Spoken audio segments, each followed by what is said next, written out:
What is going on, everyone? Welcome back to another video from Fantasy Football Scout. And today I'm not doing it on my own. I'm joined by David. How are you doing? Yeah, very good. Thanks. Apologies to anyone who's looking at my beard and looking at my hair and thinking it's far too long. But like most of us, I have no access to my hairdresser right now, so you're just gonna have to cope with me looking a bit more hairy than usual. Yeah, I was saying before the video started, I got a little bit lucky in that I had my hair cut not long before this whole thing kind of started. So it's not too bad just yet, but in a few more weeks I'll be absolutely hating it. And the problem is when it gets longer, the grey hairs start to come through. So Exactly. yeah, that is the biggest problem. But anyway, rather than talk about hair, let's talk about the topic of today's video slash podcast. We're going to go through and talk about some changes that could potentially be made to FPL. Not necessarily should be or could be made, or do we think they should be changed. So we're going to go through kind of each little section that I've drawn up one by one, give our opinion, and then at the end I've got a few more things that we'll just rattle off because there's, ultimately there's a lot of changes that we could make. The question is, I guess, is should we make? So let's start with everyone's. It's kind of the thing that we talk about a lot of the weekend, and a lot of people tweet the official account, and that is the bonus point system, which has changed over the years. How long have you been playing FPL for? It's coming on to 10 years, I think, something like 8 or 9. So would have got at least a few years out of the old man in the stand. Oh yeah, not very many. Long time ago though. I'm very used to the bonus point system, you could say. Yeah. So for anyone that doesn't know or hasn't been playing that long, the man in the stand was basically like a reporter, I think it was, who would choose the bonus points. So obviously it wasn't very objective, and a lot of players would tend to get 3 bonus points just for stepping on the pitch almost before they even kicked a ball. So I do think the system that's currently in place is a bit better. But what's your general thoughts? Is there anything major that you think needs changing for the bonus point system as it is right now? I mean, I'm generally more of a proponent of it than I think a lot of people are. I mean, obviously, it is often a source of criticism sometimes on a Saturday afternoon or a Sunday afternoon or what have you. I mean, people have to sort of remember that there's so much going on behind the scenes with the BPS. So it's like a massive algorithm that's built up of a number of different statistics. And if you ever want to see a breakdown, we have something on Fantasy Football Scout in the members area, which will tell you which particular elements are in there. So I mean, it's tricky because I think if you understand the system, then it's enjoyable and it feels like it works. I think sometimes perhaps maybe FPL could, for me, I think the biggest change for it would perhaps maybe just make it more obvious to people how it works. Not that they don't at the moment, but there's always more things you can do to help people understand it. And as I said, there's stuff in the Fantasy Football Scout members there if you want to have a look there. But it largely relies on things like pass completion and tackles and recoveries, and I think it varies based on the position as well. I think for me, if I was to change one thing about the system itself, I might actually suggest that it maybe could work a bit like it does on Sky, where some elements that are included in the bonus point system are actually incorporated into a player's actual FPL score rather than just the bonus point system. Because the general, for me, the whole reason for the bonus point system is to kind of award players for things that aren't goals and assists. And you sometimes get players who get 3 bonus points because they got goals and assists, and then you could potentially argue that that's widening the gap between the great players and everybody else. If you had some way of rewarding those players who make lots of tackles or make lots of passes, defensive midfielders are a classic example there. They're kind of overlooked a little bit, like a Kante or a Matic or a McTominay are never going to get too many points. But if we took maybe some of the elements from the bonus point system and put them in such a way that you could actually tack them onto players' scores rather than totting up to a bonus point, I think that could widen the pool of players, I think, because you wouldn't just be looking at players who score goals and get assists. You'd be looking at players who can give you slightly more rewards from the bonus points. I think that would be quite cool, but you never know. It's not up to us. Yeah, I think like one of the things that kind of man in the stand was good for sometimes was, you might have like a Man City team with someone like David Silva absolutely running the show week in, week out, or at least for some games. But then potentially always assisting the assister. And when you watch the game, you think, well, David Silva's easily man of the match. But because he hasn't got any assists or something, they kind of lose out. And that's where man in the stand kind of did it. So I'm kind of the same opinion that what I kind of thought about before, though it might kind of increase the gap between the kind of not so good players and the better players already that are already scoring more points. It's kind of like a hard bonus point system. So similar to what you say, where there's like levels to hit. So that in a game where, you know, maybe it's like a 5-3 and perhaps, you know, three players earning bonus is just not enough. There should actually be more. And so, like, if you hit a certain amount of passes and a certain amount of tackles, and you've contributed in a certain way, then more than 3 players could get bonus. And then when you get those like awful matches, where, you know, it's like a 1-1, it's 2 scrappy goals, no one's played well, because you'll see sometimes, like, you know, Liverpool could absolutely smash a team, and someone like Mane, for example, or Salah, whoever it might be, might get like 30 bonus points in the bonus point system.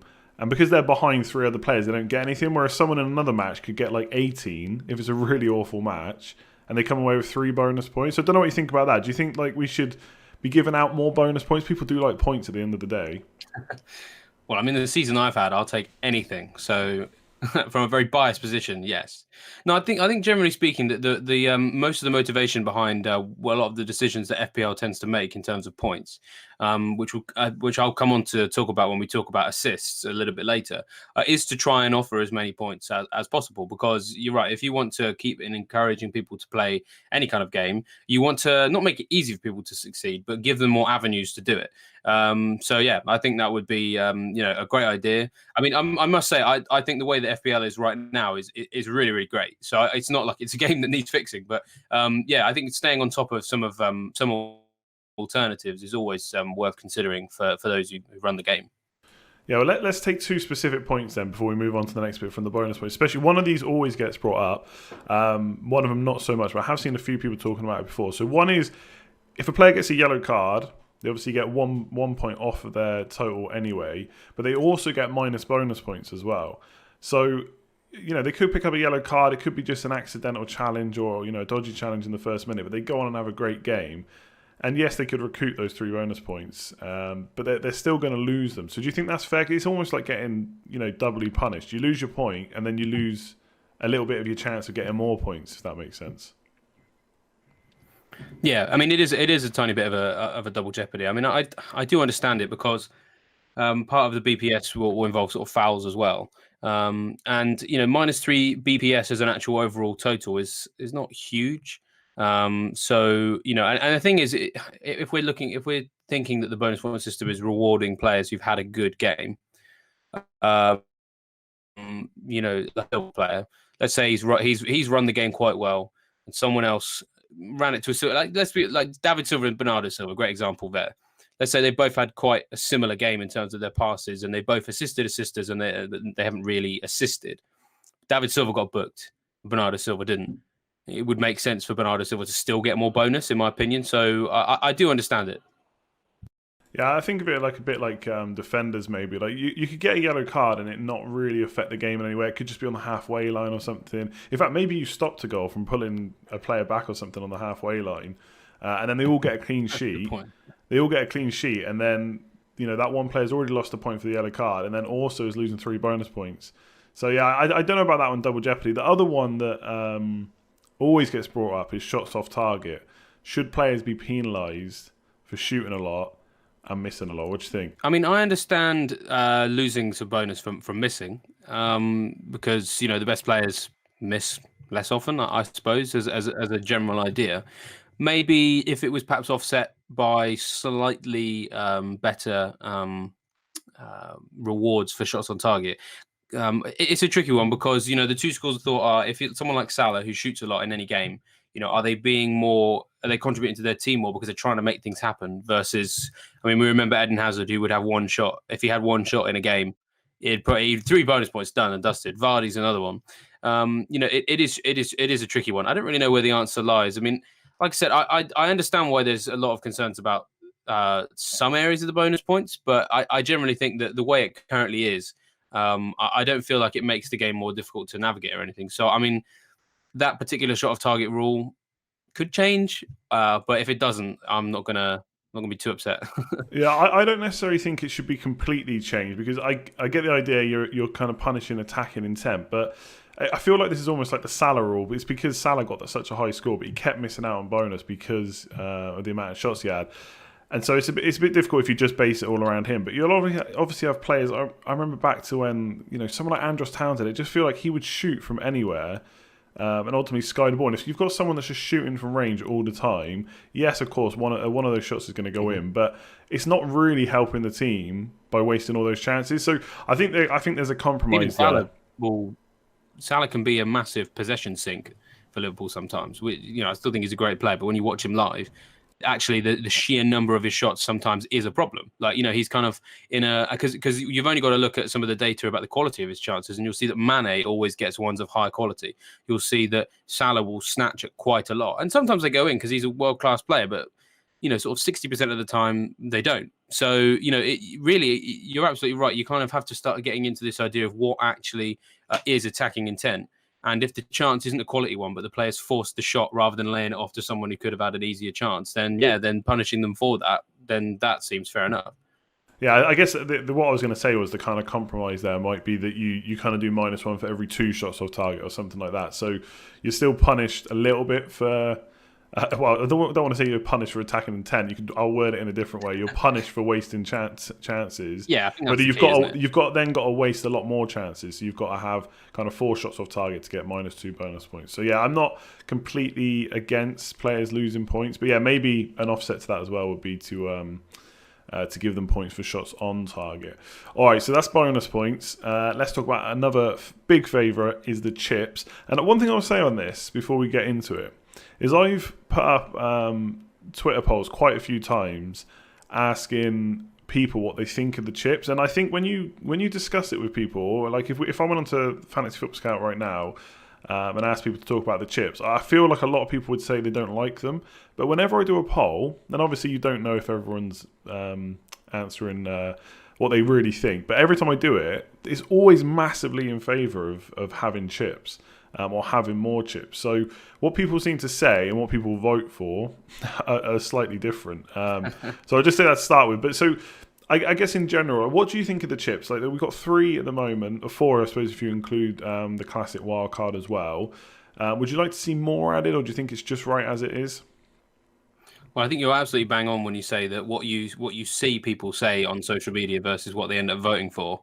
I mean, that's different, and that's true in every walk of life, which you've seen in the last sort of year, et cetera, et cetera. So, yeah, I'm completely with you on that. I do think that those who don't like the chips, whilst they have some reasons why I can understand the position, I do think they're in the minority, because for me, so of course, just my personal opinion, I love the chips. I think they're great. They had a completely different dimension to the whole season. Now, the counter argument, oh yeah, people always say, we all play them at the same time, but that's not true. That hasn't been true this year.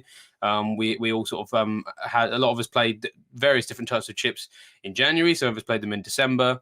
Andy, obviously you played your bench boost not in a double game week, not during chip season, and had fantastic success. So those examples there are just classic examples of the fact that the chips aren't the same every year. There's always going to be different ways to use them, and they just add another level of strategy that, like I was saying earlier, FPL, the way they run this game is they want there to be as many avenues as possible for you to get steal a march on your opponent. So if you took away the chips, I think you'd be robbing people of that opportunity to have more tactical things to kind of get their teeth into. So I think they're fantastic. I love the chips that they have right now. I must admit, I always had a soft spot for, was it All Out Attack, the one where you could play a 2-5-3. I've had a number of weeks in the last couple of years when I've looked at all my defensive options, and I was like, I don't want to play any of you. So I welcome that one back with open arms. I know it wasn't necessarily too exciting at the time because it was kind of redundant if you had some auto subs, but I kind of liked the opportunity to be able to do that. So I'd take that one back, definitely. Wildcard's obvious, there's no need to change that. Triple captain again, nice and exciting one. Bench boost the same.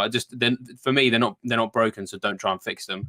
The free hit chip, I've seen a few people say that it's perhaps a bit too much like the wildcard, but I don't agree. I like the idea of being able to, like I said, it just adds another level of strategy, doesn't it? If you've got a period of 8 weeks that you want to wildcard for, but there's one slot in there that you're like, I'm not so sure about, then you can plan a free hit in for then, which is actually what I was planning on doing for between game weeks 31 and 38 before the whole coronavirus thing. So, and I kind of personally enjoy that kind of fallback of being able to say, I'm going to use this chip and this chip in combination with each other. So I do like the way they are. But I know there's loads of different options out there for alternatives, or maybe some additional ones. I think the ones from the Elite Serum one, I think they're really cool. I mean, Yeah, what do I've you think about actually, those ones then? yeah, I've got them written down here. So I won't pronounce the Norwegian because I don't want to butcher their language. But there's basically attack. So all forwards get double points. There's two captains. So instead, like, well, obviously we got triple captain and FPL, but there's two captains. So your vice captain and your captain score double points instead. Then there's one. Apparently it translates to rich uncle. So that's make unlimited transfer. So it's basically, if I've read it right, it's a free hit, but instead of having your basic squad value, you've got unlimited value. So you could play it in like a single game week where maybe Man City, Liverpool, Leicester, and whoever have got really good fixtures, and you could just get as many. Well, obviously you've still got the max of 3 per team, but you could have Mane, Salah, Trent, De Bruyne, Aguero. You can just, which you wouldn't be able to do with your normal team because the budget just wouldn't be there. So I kind of like the idea. I don't know if I would want to. My general opinion is similar. I do like the chips, but they can be a good way to catch up. But we can talk about how lucky I got with McNeil and stuff. But that was a nice way to catch up with the bench boost. But at the same time, sometimes you can get massively punished. Just like Mane going off in game week 24, I think it was. That's just not something you can plan for. Now that's no different to anything in FPL. That can happen at any point. You can get an injury, a red card, or whatever. But sometimes it feels like the chips just multiply that a bit too much. It can be a huge gap, but obviously it is just another element of luck. And a lot of this game, as much as we probably hate to admit it, is luck. The only thing I would like to I saw, when I actually went back onto Fantasy Football Scout and looked back at some kind of posts and stuff. So there's a couple of ones where rather than necessarily add more, it's maybe have like a rotation. So either you have different chips every year from like a pool of like 7 to 10, and FPL choose what they are. So maybe you don't have triple captain this year, you have the two captains one maybe. Or this is a suggestion by someone called Rumour Mill on the site, was you still have those kind of 7 to 10 chips, but you get to choose which ones you use. So they bring back bench boost. Maybe you get all your forwards get double points, whatever it might be. Maybe it's free hit with unlimited funds, and you get to choose which 3 you use over the course of the season. So then you're not necessarily having to think about 7 or 8, which you'd then be using a chip every kind of like 3 weeks or 4 weeks. I won't do the maths live now recording this, but you then get to choose. And maybe there's strategy behind that. Maybe you want to just go for the kind of ones that would give you more value, or maybe you've got a team of forwards. So what do you think about that, having kind of like a rotation rather than the same kind of chips every single year? Yeah, no, I think it's a really cool idea. I mean, it kind of gives people more opportunity to kind of customize and personalize their team. And as I said earlier, I mean, it would give you more avenues for success. It doesn't necessarily make the game easier. It just gives you more routes to maybe get more points. And then, that could assuage any sort of suggestions that the chips are all the same for everybody and they all get played at the same time, because you'd have a bit more customization. So yeah, I think that's a good idea. I think that'd be worth considering. Yeah, I kind of like that. The only thing I would disagree with you on, I know like people don't all use them in the same thing, and I know I did use my bench boost, but I mean realistically, when I go into next season and someone says to me, when are you going to use your bench boost, my answer is going to be in a double game week. And yes, we might not always do that, but we're obviously going to wait a bit through the season and look, maybe if there's a great single gamer that comes along, we might triple captain Salah in that or whatever it might be. But I think generally the answer is always just to wait and see. So we talked about this loads before on Scoutcast and stuff with Joe. And that is that this is what I would really like to see. It's not necessarily more chips. It's just that I want to have all the chips like wild cards, and that you get one in the start of the season or for the first half of the season, and then you get them all again in the second half. So that makes you, obviously you've got a choice now. You don't have to use them in a double game week, but that is generally, it's almost like poker. You're trying to go for the best odds, and that is having 2 matches most of the time, not always. So I would like to see the chips come in the kind of first half of the season as well, so that we can just do something a bit different. I'd love to use like bench boost in the first game week. Someone's got a great fixture in game week 4. Maybe I want to use my triple captain then. I want to use it over Christmas potentially. Maybe that's a good time to have a free hit. So what do you think about that? Yeah, as you said, we've talked about this before on a Scoutcast, haven't we? And I think that'd be really cool because, again, as we sort of said, already, the chips it can be predictable at times, because you're right, the double game weeks make the absolute best sense because you want to maximize your chances of success. And it means that there isn't really a tactical kind of like playbook already there for the first half of the season for the chips, because really the playbook is just second half of the season, isn't it? And it would sort of maybe depend on the season. I mean, who knows what start of next season is going to look like? There might be all manner of different things that kind of like come across it. I mean, the 2022 season, the original plan was obviously for it to start slightly earlier, then take a break during the World Cup, which would be in December and November, etc. So in the next two seasons, there could be the opportunity for the first half of the season to look as blank and double as the second half. So yeah, we'll have to see really. Yeah, it'd be interesting to see what happens then. But yeah, I'd love to see that change. That'd be my favourite chip change rather than just adding more. All right, we'll leave chips. Let's talk about position changes. So the likes of maybe Salah and Mane becoming forwards, potentially adding defensive midfielders and stuff as options. So let's talk about position changes first of all. Obviously, the two that spring to mind is Salah and Mane. We've seen people talk about them a lot, and maybe they should be classed as forwards these days instead of midfielders. And obviously, when you see the lineup for Liverpool, it's kind of 4-3-3. They're part of the front three, like a lot of teams play. But we know from watching them, they tend to be further forward than the likes of Firmino, who is classed as a forward. And in seasons gone past, we've seen this with like Eden Hazard. He was another one that people wanted to see change to a forward. And obviously the landscape has kind of changed over recent years. We do a lot of FPL managers tend to focus towards the big midfielders instead of the likes of maybe Aguero, who you're not sure necessarily about starting week in, week out. Kane's obviously had injury worries as well. So do you think there needs to be a change? Do you think they should mix it up a bit? And obviously it would then be harder to pick forwards because you only get 3 slots. So you then be choosing between a bigger pool of players for less slots. And obviously let's not forget that this year there's actually been quite a few cheap forwards that have done well. So we then have to pick between having them, Salah. So do you think it makes it more difficult, or do you think it just depletes the midfielder pool too much? No, yeah, I'm completely with you. I think that if we were to make Salah and Mane forwards, then it would create some problems. And when you look at the World Cup game that we all played in 2018, they went completely the opposite to the way the FPL had gone. So Salah was a centre forward. I mean, Salah generally plays up front for Egypt anyway, but it wasn't just him. There was lots of others like Sterling and Mane, who players who would be playing on the flanks of a 4-3-3 quite often. That was considered to be a forward by that World Cup game. And when I was picking my squad, I came across all those restrictions that you mentioned there. You don't really know who to get in midfield because all of the most explosive midfielders have been classed as forwards. And then you're limited to the number of those types of players you can include anyway. Let's say if you have Salah, Mane, and one of the explosive ones. Then you think, well, what about a Kane or an Aguero? You then don't have any room for the guys who actually play through the middle. The expensive ones anyway. And then, as you mentioned there, it means you're missing out on some of the value from some of the budget forwards. It's quite funny because the first season I did with Scout would have been last season before this one, the first full season. We had a lot of sort of talk in the summer about how like the third forward was dead, which is what didn't exist anymore. And then what we actually discovered that the third forward of the past was actually the future of the forward line, because it seems like premium forwards like Kane and Aguero and those sorts of players like a Rooney of old or a Drogba, Lukaku, those sorts of players all just weren't struggling to live up to their value.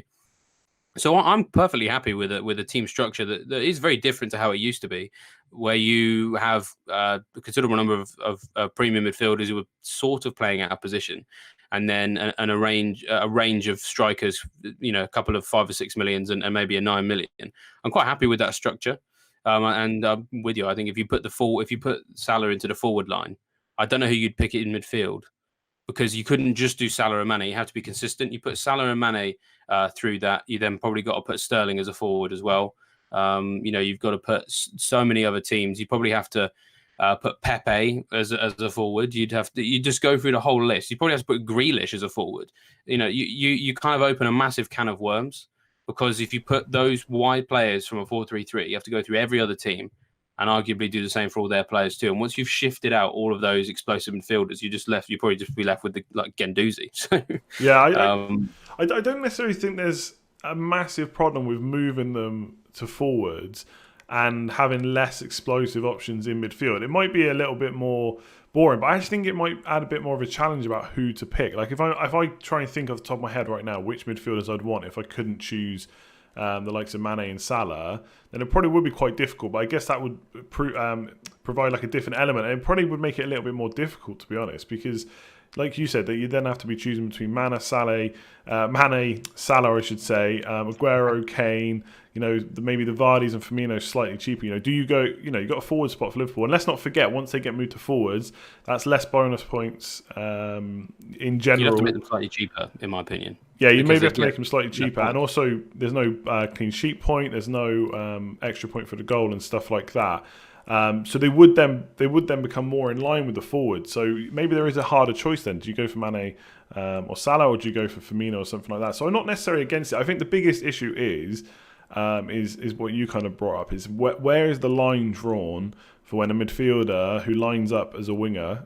I know they're not strictly wingers. I know they're not like the classic winger, Salah, etc. But they do line up on the team sheet as wingers essentially, and obviously play more like an inside forward. But where does the line get drawn? Like, do Pedro and Willian at Chelsea, are they then forwards? I looked at the average position per game week for this season between like the likes of Salah compared to Pedro and Willian. Salah is further forward, but again, where is that line drawn? Pedro and Willian not necessarily that far behind really, but I wouldn't see them as forwards. So maybe you just have to put it up in someone in FPL just has to decide, look, actually this guy's a forward now, and we just have to kind of lump it. But people seem to prefer knowing exactly why that choice has been made. The only thing I would say is, if next year we found out that Salah was a forward, I wouldn't really see any complaints about that. That's the only thing that makes me think it should change it, and it would mix things up a little bit. So I'm not completely against it, to be honest. I don't know. I think you would see some complaints, because I think people would welcome it at first, but then I think they'd start picking their team, and then they'd start thinking this is quite difficult. Because I think the key really is some talent coming out of the midfield is fine if you maybe went for 4 midfielders and 4 forwards. But if you're still being asked to pick 5 midfielders and all the best midfielders are now forwards and you can only have 3 of them, I just think that's too restrictive. And that's what I found with the World Cup game. I mean, one other thing I'd just like to mention that's kind of the reverse of this particular idea. You're right. Like, I think people like to know where the line is, and where it currently is drawn is that if you're in a front 3, but you play on the left or the right, you're a midfielder. Yeah. And for me, that makes it nice and easy. But there's a potential opportunity here for the start of next season, based on how often they've played in these positions so far. If they stick to that rule, which they might, then we could see Rashford and we could see Aubameyang listed as midfielders, because they've been playing in the same position as Salah and Mane and Sterling and Grealish have all been playing this year. So by the logic they currently have, they kind of should make Rashford and Aubameyang midfielders next year, which would be quite exciting. Yeah, and Aubameyang's a tricky one because he does go back and forth. I guess it just depends how often he's played on the left. Like, I agree, if he's played I don't know where do you draw the line? What's the percentage of matches he has to have played on the left? But he has played on the wing quite a lot this year. Yeah, no, it has. Does it have to just be more than 50%? Rashford, absolutely, he has to be a midfielder next year, given the way it's currently set out. So I guess players could move back and forth. I don't see any issues there. What do you think about?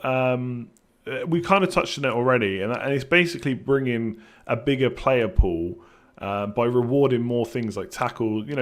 Obviously the likes of Kante get picked quite heavily at the start of the season because they're cheap, and obviously, I don't want to use the word casuals, but people that just pick up the game, they just pick players they know. Kante's cheap. Obviously, we know he's does that. Yeah, he's almost useless. I won't say completely, because I know so much I think it was Kante he picked at one point, and he actually come and scored a goal. And obviously they do tick over with smaller amount of points for a much cheaper price. But generally, central defensive midfielders in the FPL game are not fantastic. And obviously we see them do better in games like Sky, because they do get passing bonus and tackle bonus and stuff like that. So, I mean, is that just an easy one? Do you think it should just be opened up to give more players more opportunities to score points?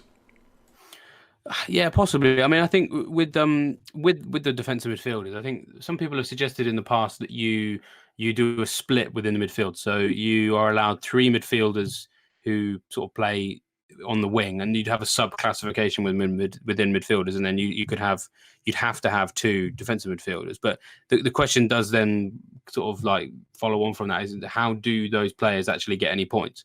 So I think that idea could work, but it could only work if, like we mentioned earlier with the bonus point system, there was either the bonus point system was recalibrated to reward those players more frequently, or rather than reforming the bonus point system, just adding more things to the main score list. Every 3 tackles they get an extra point, every 3 recoveries they get an extra point, all that sort of thing. You'd have to do that if you wanted to make defensive midfielders become worthwhile. If they did it, I welcome it. I would enjoy it, and I would be regularly doing spreadsheets comparing all the defensive midfielders to see who's winning the most tackles, because I mean that's my job and I like doing it. So yeah, I definitely welcome that.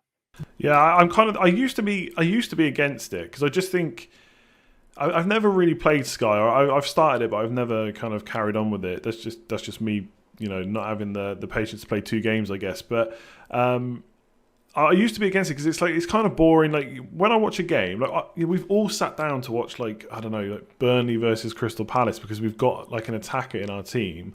I don't want to start sitting down for games and like watching a player and hoping he tackles a few more times or passes. But at the same time, it would be good to see the pool opened up a little bit. Obviously, like you said, you'd have to recalibrate how the bonus system was. I think you'd have to put in the kind of idea that I said, where there's like a cap, and once you're over that cap, you start earning points, because otherwise you'd just be stuck in the same situation now, where the likes of maybe Henderson or Kante or whoever it might be are not good. And the thing I like is because in our game, like in FPL. When you get drawn to Liverpool, even though Van Dijk still does really well, you're straight away drawn to the likes of Trent. But when I see Sky players talking about it, because Van Dijk is so good on the bonus, they're more likely to maybe not necessarily have him instead, but he's much more part of the conversation. Whereas he probably should be in FPL anyway, but he's not, just because he's not getting those attacking returns. When you watch the game, obviously you kind of see Trent Alexander-Arnold right down that right wing. I think he has to be the one. So I just think at this point I would like to see the player pool open up more, and it would be a big overhaul. And obviously one of the things about FPL is like the most played fantasy game by quite a stretch, I would say, because it is so simple. So I guess from their point of view, it's probably not worth doing because it's just so easy to pick up. But from those of us that play a lot and talk about it a lot, it would add another element. And maybe make that decision. Do you go for Kante and hope it's one of those games where he gets more tackles, or do you bring in whoever it might be who can get assists? So yeah, I do think at this point, probably, I don't think it necessarily. It's hard to say it needs a change because the player pool, the FPL manager pool, just grows every single year. But I think it would be nice at this point just to mix it up. So we kind of agreed central defensive midfielders, although not so agreed on moving Mane, Salah to forwards. I think it would mix it up a bit, actually. I think I'm kind of coming around to it. And then one other thing before we kind of go through some of the things a little bit quicker, maybe less detail, is deadline. So obviously this has come up a bit more in kind of probably this season and maybe a little bit last season, because obviously we have some accounts that we've seen on Twitter who have early team news, or they've been able to leak it a bit earlier, like just before the deadline. And obviously the deadline has changed. I think the deadline used to be only half an hour before or something like that, or maybe it was, I can't remember. Do you remember exactly when it was, the deadline? Because it has changed over the years. Yeah, I mean, in my recent memory, all I can remember is an hour. I have no real Yeah, experience. it was different before that. I can't remember if it was earlier or later, but either way, it was different. But obviously, they changed it, so I think it was different on different days. That was right. So if it was a weekend, it was different to a weekday, and on a weekday, you would get the early team news. That's what it was. Obviously, now it's just an hour before the first kickoff every single week, no matter what. So obviously, if you do get a bit of early team news, that's great. And those of us that are living on kind of UK Ireland time, or an hour here or there, it's not a problem. Obviously, one complaint I see is there's a lot of people around the world that play the game and they're potentially asleep when the deadline comes along, so they don't get that news. So do you think the deadline needs to be changed? I guess is one question, and the other one is, what do you think of early team news? Is it just a nice advantage to those of us that are massively invested, or is it unfair to those that don't get the kind of same info essentially? Yeah, I mean, I quite happy with the way that the deadlines are at the moment. I think having it an hour before kickoff is nice. It kind of allows you a little bit of downtime before the game actually kicks off. Personally, from an editorial perspective, from Scout, it gives me a little bit of time to do the team news article, which is a big one. You put out all the team news content. I know not everybody's thinking that they've got the same things to consider. I mean, it's one of those things where I just think if it's not broke, don't fix it, in terms of when the deadline is. As for the team news, very tricky subject, I think, because Yeah, I can see both sides. I mean, it's tricky. I'm biased. Obviously, I live in the UK, and I'm always going to live in the UK, I imagine. So I'm always going to be in a position to benefit from a journalist kind of having a bit of an insider knowledge and letting us know a couple of hours before the game. Um, so it's hard for me to really imagine what it's like to live in another country and not be able to benefit from that. It's worth saying that it doesn't always work out as a benefit. I mean, maybe that should be my politically. I'm going to sort of like counter your question with another question. You know, does it always work? No. I mean, when you look at what happened with, was it Vardy a couple of weeks ago, and we found out from one of those accounts who we think works for Leicester. We're not sure exactly what his connection is, but an in the know account told us about an hour and a half before the deadline Vardy's not going to play at all. So I took a hit to get rid of him. I got Perez, who did nothing. And then the following week, Vardy got a double-figure haul. So had I left him in, had I not seen that team news, I'd have left my team. I'd have banked 2 free transfers sooner. And then the following week, I probably would have held on to Vardy again for a Villa game, because who wouldn't? And then I'd have had a double-figure haul rather than, absolutely nothing out of Calvert-Lewin. And then the Leicester player I'd taken a hit for was Perez, and he didn't even play. So actually, the team news didn't even benefit me. So It did, if but then it doesn't always work again, out. yeah. But then if Vardy didn't play and was out and Perez scored, then obviously it's a different pot. I think at the end of the day, Of course, you'd always rather it's have not, that news than it's not. not guaranteed benefit every time. No, it's not. But you'd always I rather don't know. have that news than not, wouldn't you? If it was, I don't know. I mean, there's obviously some people that are going to muck around on Twitter and not provide great news. But if you've got like a trusted source, people that week in, week out providing good news, then you'd always rather have that than not have it, right? There's no reason not to have it.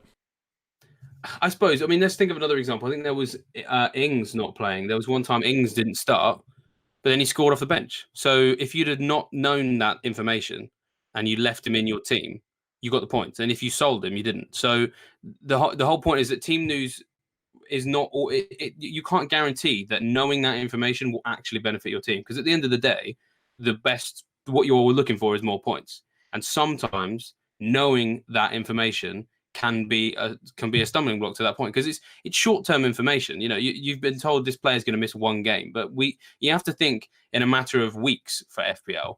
If you know this player is going to miss this game, he might be back next week. So should you leave him in on? Or as I said with Ings, he might come off the bench and score. So like for me, I think I find it very hard to say one way or the other that team news is good or bad, because it depends what the team news is, and it depends on the context for your own individual team. Yeah, and as part of it, obviously, again, there's a cut-off. Like, we all want to hear this. I kind of disagree with what you're saying, because I think we all want to hear this info, no matter whether it's short-term or not. Like, that's why we tune into the press conferences, hoping to get a bit of info. Yeah. And if a manager says, he might not make this week, or he's not going to make this week, but he might be back next week, then again, you've still got that decision to make about whether you hope he comes off the bench or he'll be back next week. You keep him anyway. So I don't necessarily agree on that. But again, there's a cut-off. Like if someone leaks team news, 2 hours before the deadline, is that okay? 3 hours before the deadline, is that okay? I kind of get where people are coming from if they're asleep at that time. You don't necessarily want to be waking up. And one way FPL could combat that is by changing the deadline. So you either do it a little bit later so that everyone gets to see the team news. Although, again, you'll still have people that will complain about that, because they will be on a different time zone. They're going to have to get up to see what the score is, what the news is. And maybe, I expect some people listening probably do that anyway. Or you make it earlier, maybe half an hour before the deadline. And those that are getting early team news, they'd have to get it really early to provide any benefits. So, again, it's hard. If I'm honest, I'm completely biased in this. I like, we're FPL managers, we always want as much info as we can. So I don't necessarily want early team news and stuff to change. But I can see certain people's, point of view, because they're not living on this time zone. And this probably is a little bit unfair to have that extra news. Because obviously from a press conference, you've got plenty of hours before then. Either we see it, in the afternoon this time, or you see it in the morning, if you're in America or Australia, wherever it might be. So, yeah, I don't know. I do disagree. You always want that info, in my opinion, no matter how badly it goes for you with the decision you make. You've always got those decisions. All right, let's just we'll just finish off with just some other potential changes that I've seen people talk about, and just get your opinions. So, one of them is the ability to carry over as basically as many, either more transfers, so 3 or 4 again, you'd have to pick a cut-off point, or just unlimited transfers. So if I don't make transfers for 5 weeks, I'm just completely happy with my team, I should get 5 transfers. What do you think? I mean, so in Sky, you obviously sort of have that ability, even though you have a maximum cap. You could make that many changes in a number of weeks if you wanted to. I think, as you said before, one of the best things about FPL is its simplicity. And even though you could argue that it's restrictive to not have more than 2 free transfers, I think that it just makes it easy rather than trying to kind of think in a matter of, like, I'll make this many transfers at this point. It always means you've got to keep tinkering, which I think is good. They want you to interact with your team on a regular basis, and if they allowed you to just not touch it for 6 weeks and then make loads of changes a little bit later, I think that's kind of missing the point. So I think keep it as it is. I've never felt. I can only think of maybe 2 occasions in the last 3 years where I've looked at my team and thought I don't want to use a transfer.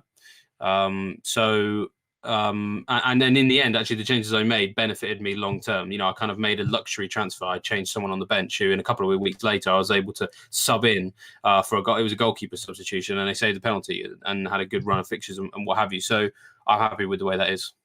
Yeah, if it didn't ever change, I wouldn't be bothered. But I actually think from an engagement point of view, yes, you don't want people kind of logging out and not playing for 6 weeks. But at the end of the day, if you didn't make any transfers and you suddenly had 6 or 7 to use, that might actually entice you to come back. Because right now, if you don't play for 6 weeks, you've only got a maximum of 2 transfers. Chances are you can't make enough changes to your team to make it better. Obviously, some people, we've seen loads of good ghost teams in the past.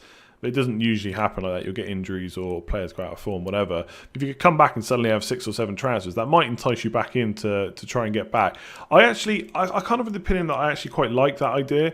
Like if you want to play a strategy where you just want to use your team and give them a bit of a chance, then why shouldn't you get the extra transfers? The only thing I could see against it really is, I guess it's the ability to catch up. So again, down to luck. I can make a wildcard team, you can make a wildcard team, and for whatever reason, one of them goes really badly and the other one doesn't. And look, some of it will just be down to good decision making, and maybe I made some bad decisions. Some of it will just be down to luck that maybe I got a bunch of injuries, and then you get to keep your wildcard team just ticking over for 6 or 7 weeks, where I've got to use my transfers. That just feels like it's an extra advantage. You're already at an advantage because you didn't get those unlucky injuries, and you get to keep those transfers. So I actually think in some ways keeping the transfers lower actually makes it a bit more difficult to pull ahead in some situations. So I'm not against it. I think I quite like the idea that if your strategy is just to wait and be patient with your team, then why not get the reward? Because at the end of the day, if you're waiting that long, you're not jumping on bandwagons, which maybe other people are. But I do think there's a little bit to it, which is like catch up. I think if you're not allowed to get all the, if you get a bit lucky and you also have 7 or 8 transfers, then you're probably in a much better position, and then it's harder to catch up. So I'm not against it, but I can see why you maybe wouldn't do that. Another one is half points. So bench play, any player that comes off your bench, or if your captain doesn't play and your vice captain comes on instead, you only get half points for those players in. Are you a fan of that? Do you think it's just pure luck when you get a player off the bench, or is it just good squad management? Well, it's a bit of both sometimes, isn't it? I mean, I think I wouldn't want to see that. I think I know it can be a bit jammy sometimes when that happens, but I mean, I think it all evens out. To use an expression from a lot of football managers, like the table never lies. And I can't ever really think of too many seasons I've had where I've consistently been really, really lucky with all my people coming off the bench, or consistently really unlucky. I feel over the course of the season it's kind of evened out. So I think the way it is at the moment is fine. And then if you were starting to award half points for some of these situations, I think you're risking punishing the players who build their benches properly. I mean, we've done whole scoutcasts in the past before about how to build your bench properly, especially around Christmas, or if you've got goalkeepers that rotate nicely with each other.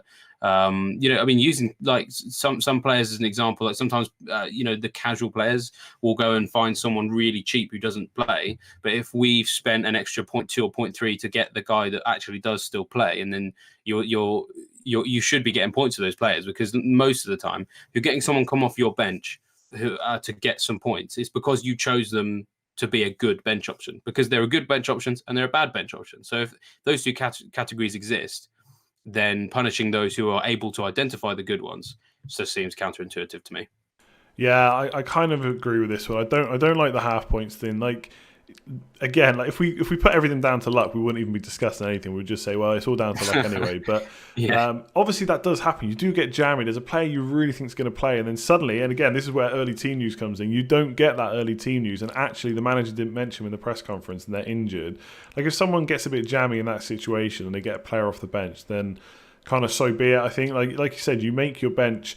Like for me, I always, pretty much always, certain situations, bench boost end of the season might be different, but I always put in like the cheapest midfielder I can get, who will hopefully get on the pitch. If they don't get any goals or assists, then I don't care. And I make that decision. If someone makes the decision to pay a bit more, on the off chance they've got a better chance of getting a goal or assist, and they get that player off the bench, then so be it. And it does obviously feel horrible when your mini league rival does it, but yeah, I'm really not a fan of half points. One thing on the point system I would like to see change, and again, I've kind of done not necessarily a U-turn on this. I wasn't like massively against it, but I was never really a fan of it. But I do think I would like to see it now. Is partial clean sheet points. So right now, obviously, you've got to hit 60 minutes to get your clean sheet, and then you've got to hang on to it for potentially another up to 30 minutes. Obviously, if your player comes off, it's a bit different. And then you get all 4 points. So one of the ideas could be that you hit 60 minutes, you get two points basically if you clean sheet, and then if you get all the way to 90, you would then get the full 4 points. What do you think about that, or do you think it should just be left as is? Well, I mean, there's two ways of looking at it based on the criteria we've talked about already. The one is offering more points to people, more avenues for points to people, and the other one is simplicity, which we sort of all agree that one of the reasons why FPL is so popular is its simplicity. Now, adding in the half clean sheet points, or kind of having stages at the game where you get more and more points as the clean sheet continues, would give more opportunity for points. But at the same time, I think it could kind of just damage the simplicity of how the clean sheet system works. I mean, everybody hates it when your guy comes off in the 59th minute and he would have got a clean sheet, but everybody understands it. Like, it's sort of like everybody knows that's how it works. Whereas, I just think you kind of run the risk of maybe just kind of like leaving some people behind who aren't necessarily quite aware of how it works. Because the way it works right now is really simple. So then to make it not so simple, I think, because we have to remember that whilst we're the kind of more plugged in players, and most of the people watching this video are going to be very hardcore players, there's 7 million people playing this game. And most of those people are people who aren't engaged with us. So then it means that FPL have to make some decisions to take them into consideration as much as us, because they've just got such a wide audience. I mean, I always use my dad as an example here in the sense that even though he's the one that actually got me into FPL, to be honest, all he does is just log in on a Saturday morning and pick some players and have a look at Saturday night, and then he shrugs his shoulders. I wish I could play like that. There is a small part of me that wishes I could play like that sometimes. Yeah. Oh, me too. And the thing is, he does that because he just gets how it works. It just the whole concept, it works for him. So as much as those of us making this video and those of us watching this video are nothing like my dad, there are millions of people just like him. So FPL have to think about him as well. Yeah, I think. I mean, it's hard. Some of these changes are actually hard to implement because, I mean, I guess you could go back. You'd have to do like a whole review of what the points would have been if you made these changes last year. Because one of the things you'd have to think about is prices. You couldn't necessarily give defenders more ways to get points, but then not price them more expensive. So that would obviously add another element which have to be thought about.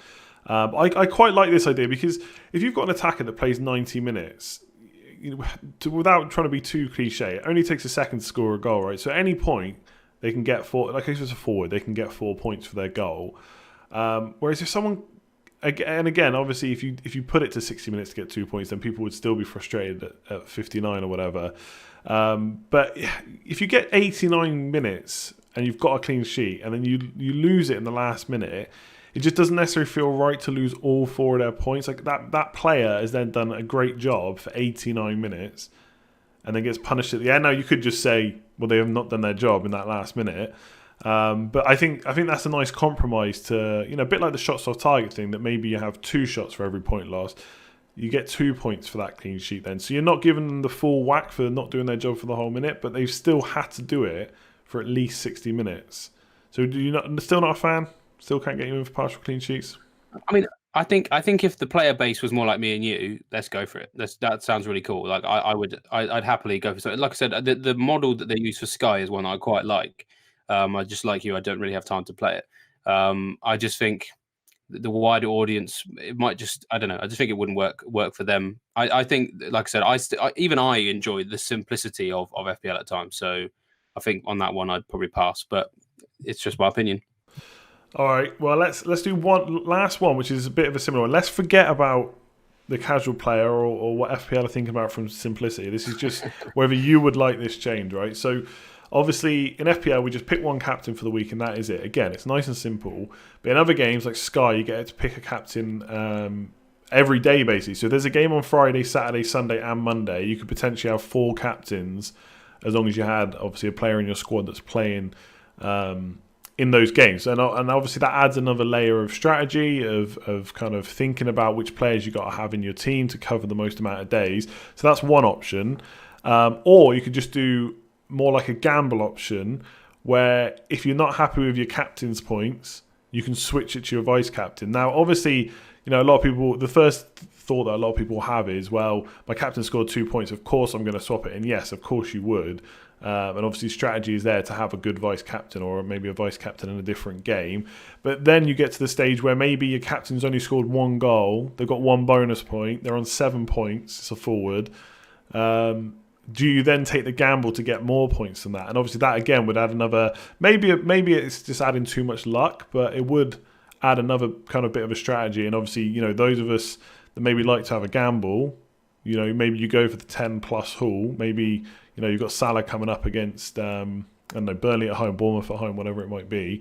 And your previous captain just got 7 points. Maybe you take the gamble. So what about those ideas? Did you like the idea of switching captain or you just happy to have the simple game, one pick and done? I mean, I'll come on to that in a sec, but I think for me, that terrifies me. I hate that idea of putting myself through it. I think it could work, and I'm sure that if it were to work, it would be so exhilarating and so exciting because then you'd feel so proud of yourself for making a gutsy call and it paying off. But I just don't trust my own judgment with that. I mean, to be honest, it's a little bit like blackjack, isn't it? You're faced with that decision of stick or twist, and I hate stick or twist. I just can't cope with it. So I personally wouldn't enjoy that option. As for the simplicity, I think the counter to that would be, what if your vice captain plays first? I mean, would it then just not be available to you on that particular weekend? So I think it might be a slight Well, uneven. you just captain your vice captain, wouldn't you? Because you could have the ability to change. Oh, so you could revert. So you could kind of reverse it. So you can reverse it after the fact. No, but you wouldn't choose the vice captain. You choose the vice captain as your captain because they would play first. There'd be no reason to vice captain. Does that make sense? You'd captain whoever was going to play before the other. So you essentially. So you plan it like Sky. Okay. Yeah. So essentially, this is the way I'm thinking about it. So essentially, you'd have 2 players. You think they're going to be the 2 highest scorers in your team. You'd obviously captain the one that plays first, and then you make that choice later on about whether you want to swap. And again, obviously, if they only score 2 points, it's an easy swap. And so a lot of people will probably say, well, that's taking a bit of the skill out of it to not get it right first time. But I also think it would see people lose points because you would get those scores of like 6, 7, 8. And then, I would probably bank that most of the time. Oh, yeah, I would as well. Probably. Yeah, exactly. But there'll be people out there, maybe not every single week, but perhaps you've got that Monday night game and it's against bottom. Norwich have been conceding goals left, right, and centre. Aston Villa left, right, and centre. Your captain's only scored 6, 7 points. Would you then bank on Salah getting more than that against kind of Norwich or Villa at home? But I think that would be quite exciting. I wasn't doubting that it was exciting. It's more just the fact that I think it's just too much excitement for me. Yeah, I think from my point of view, I think the Sky thing I like, but I think it just adds. I think it just changes the game too much. I don't want to be planning weeks ahead to figure out who's got the most TV games. Like, that's not even like thinking about how FPL want it to be simple. That's just me. That's just too much. It's just too much effort that I just don't want to put in. And people that play Sky, they get rewarded from it quite nicely. A fair play to them, but I just don't really want that. But the decision to change captain or vice captain, you don't. Yes, there'd be a bit of extra planning because you'd preferably want 2 players with 2 good fixtures most weeks. But I don't think it would completely change how you would plan for the game. I actually don't think it would change too much at all. I still think for the most part, because you are essentially gambling, you would still pretty much build your team as you would now. So I quite like that idea. It's just one change. If there's 4 days of games, you only get to change it once. But I can't get you excited about that at all, no? You just want it left as it is. I mean, okay, so one thing that I do every week for Fantasy Football Scout is I quite often do the captain video, and then I also write the Captain Sensible article. And it sounds selfish, but there's so many factors to consider already. If I then had to consider the order in which these players were playing, I mean, more decisions to make appeals to some people, and I think I'm just one of these people that is happy with the amount of decisions I've got to make every week, and I think I'd like to cap it there. And some people will think that maybe makes me boring, but that's just who I am, and I can't change it. So. Yeah, exactly. Yeah, fair enough. Like I said, I'm not really a fan of changing it into Sky, but I do like the idea of being able to change my captain once. I do kind of like that. So, all right, we'll leave it there. I think we've gone on for long enough talking about potential changes. Obviously, let us know in the comments below what you think. Is there some things we haven't mentioned that you think should be changed, like rule changes, added chips and all that stuff? So let us know in the comments below. If you did enjoy the video, make sure to give it a like, subscribe if you're new around here. There's plenty more videos coming this week and for the foreseeable future, even though there's no football at the moment. Thanks very much for joining me, David. Yep, thanks for having me, Andy. No worries. We'll catch you again soon. Thanks for watching, everyone.